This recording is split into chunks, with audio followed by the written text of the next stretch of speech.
今回は同じコンテンツを2つの切り口で訴求するについてです。当社ですね、セミナー集客と資料ダウンロードなどをお手伝いさせてもらってまして、1つのですね、題材を、2つのですね、切り口で、広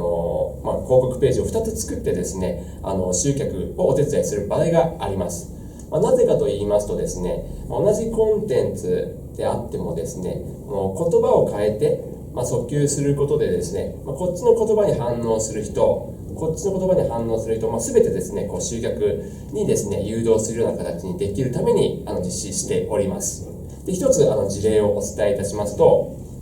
銀行交渉術セミナーでこれを実施したところ、集客に成功いたしました。で、一つはですね、会社を復活させる社長、倒産させる社長の銀行交渉術っていうのがパターン1の広告ページですね。パターン2が債務削減、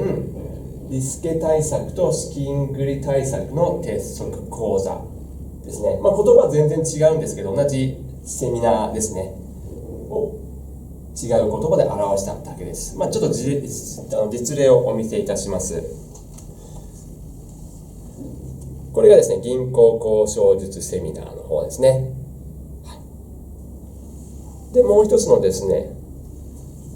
こっちの方が資金繰り対策の鉄則講座の方ですね。これは同じセミナーなんですけど、2つのページで集客をお手伝いしています。